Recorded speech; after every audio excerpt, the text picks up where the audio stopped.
Modern warfare has a math problem. On one side of the ledger, you have the apex predators of the sea and sky, carriers and jets that cost billions of dollars to build, maintain, and launch.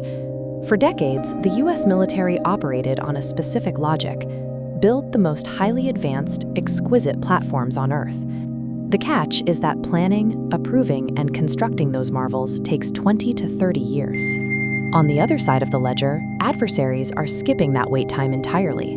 They are flooding the battlefield with off-the-shelf commercial quadcopters, devices that cost a few $100 and can be deployed the moment they're unboxed. Relying strictly on slow-moving, multi-billion-dollar development cycles means a military risks losing the speed advantage to cheap, disposable enemy tech. The 2026 Department of War is approaching this math problem with a clear mandate. Under Secretary of War Pete Hegseth, the administration has rolled out a new overarching doctrine: American drone dominance. The goal is to mass-produce low-cost attack drones and push them to combat units at a scale the military has never attempted. Curious. But an engineering goal is easy compared to the institutional hurdle standing in its way, forcing a historically cautious, massive government bureaucracy to operate with the agility of a tech startup. To win a modern technology war, the military has to first conquer its own internal acquisition process. The mechanism to achieve this speed isn't a top-secret engineering project. It's a deliberate cultural shift to retrain senior military officers. Energetic. This chart shows the old, decades-long procurement cycle next to the new process. The explicit mandate here is to eliminate bureaucratic risk aversion. By utilizing this simplified loop, leadership can bypass the traditional, linear middle management approvals that usually bog down new ideas. The direct result of this bureaucratic bypass is the newly established counter-UAS marketplace, a streamlined acquisition hub designed to quickly buy off-the-shelf systems. This new marketplace has already generated $13 million in rapid first-round purchases. When the internal red tape is actively dismantled, the US military proves it can purchase lethality at commercial speeds.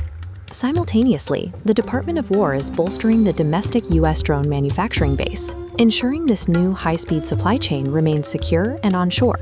Those mass-produced systems are then put straight into the hands of frontline troops, allowing the military to harness the ingenuity of everyday warfighters.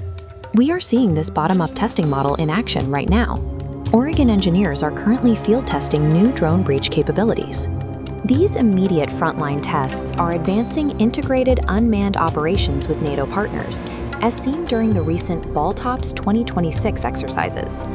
These frontline experiments are now steering high-level investment, providing a direct alternative to the military's slower development cycles.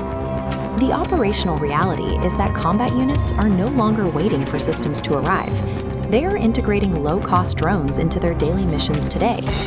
Task forces like JIAF 401 are actively strengthening counter-UAS partnerships through real-time, hands-on training.